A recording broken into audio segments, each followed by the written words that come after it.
think that's a really important thing to pick up on as well, because for recording artists who are putting a lot of time and energy into it, if you are able to just spend that small amount of money, even if it's just once a month or every payday or something, just pick up a couple of your favourite tunes. There's so many out there.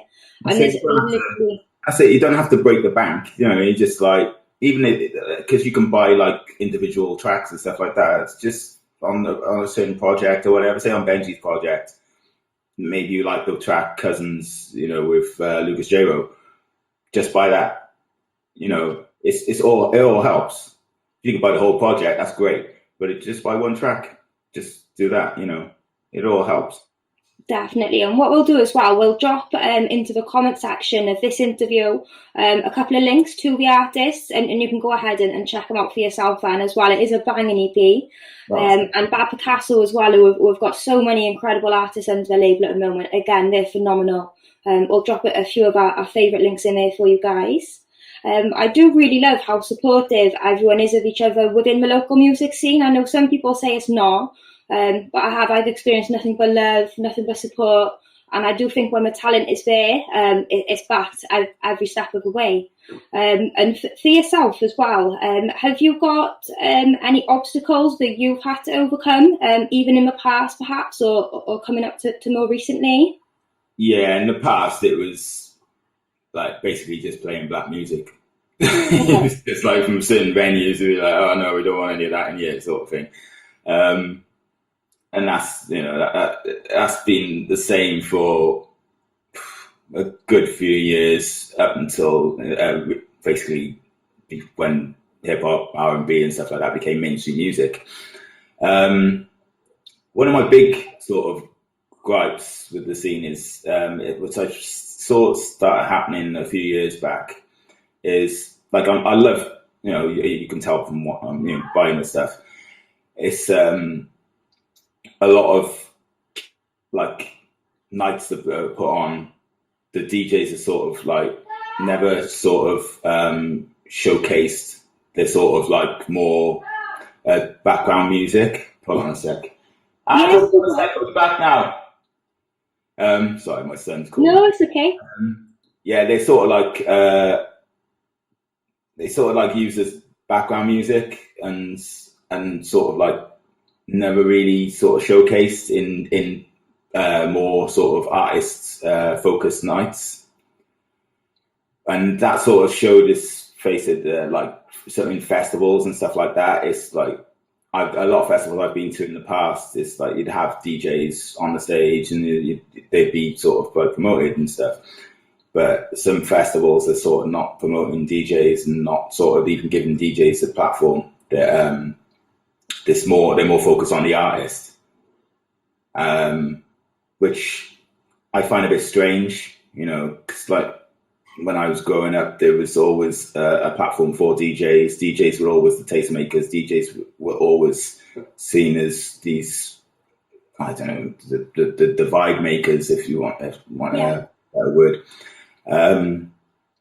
But we're sort of being relegated to find. It's like I've been DJing in Peppermint now for like 9 years. So we've got our clubs and stuff like that. But when it comes to actually being in these spaces where we can get out and be more sort of, what's the word I'm looking for? More experimental and showcase more, we're not sort of being placed in those spaces. But hopefully things will change.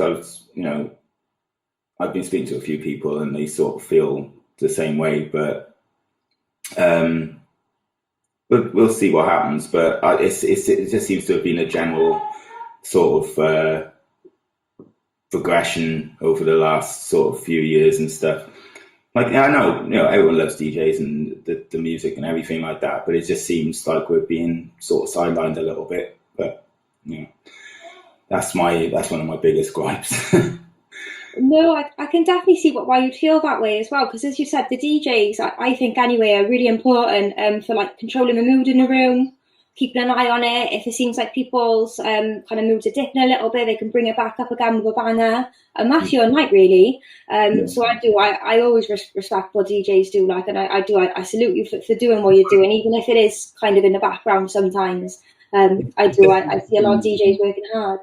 It seems to be more on the sort of like, you know, quote unquote urban side of things, because it's like you look at the drum and bass scene and it's very, very DJ centric. Look at the house scene, it's very DJ centric. So I think, you know, there's a lot of like DJs playing like that music in Cardiff. There's a lot of DJs I know playing like local artists. So it's just, I don't know, it just seems a bit sort of unfair, really. You know, I'm not no disrespect to the artists, guys. You know, I love what's going on, but it just seems like there's a lot of DJs who are actually putting in work and playing their music and showcasing them. And it's just like when it comes to these certain platforms, they're sort of sidelines. But, you know. It'll be nice to see some progression towards that, even in the next sort of, say, like 2 to 5 years or something, especially as festivals are coming back round and live gigs are back on. It'd be really nice to see some change in that side of things. Okay.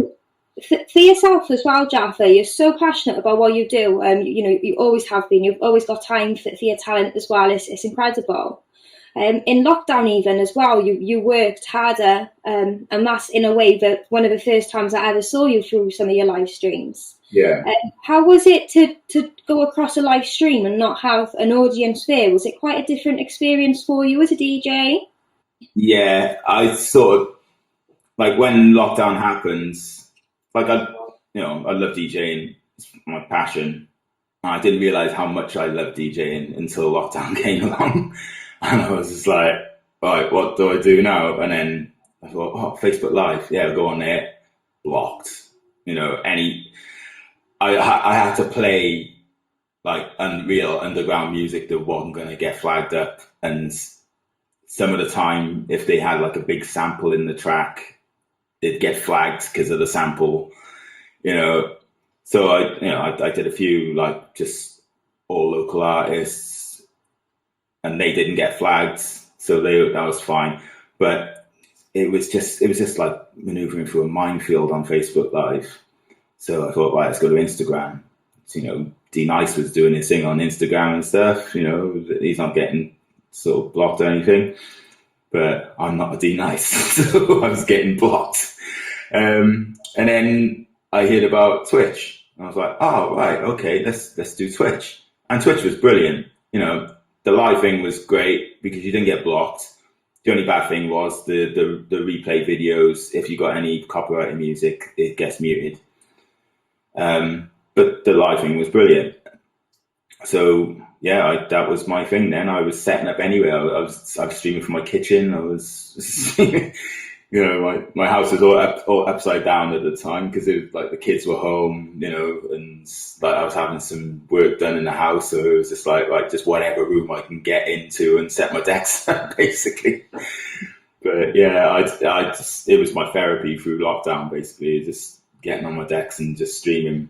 It wasn't like streaming to a club, but the good thing was you had the space to experiment and try new music. And yeah, like I was playing everything. I was playing like some sets I'd play like go from like neo soul to like samba to reggae to hip hop, you know, like a lot of Latin stuff. I did like 45 sets, so just like all 45 vinyl, just all over the place, you know. I was loving it because I was like playing tunes I haven't played in years.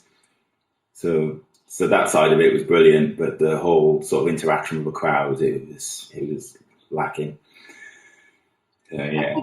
I think I caught one of your sets. It might be with 24-hour streams, and I logged into that just on a bit of a random one up really late. It was about 2 or 3 in the morning, and I was so impressed by like your skill as well, even at that time of the day. I didn't feel like it was 2 or 3 in the morning by listening to you. So you did amazing. And for anyone who didn't catch that was a 24-hour, like literally back to back, just DJ Jaffa on his own in his house chilling. Doing an amazing mix for, I believe it was Catay's Community Centre. Yeah, it was. A little bit about that. Yeah, it was to raise money to buy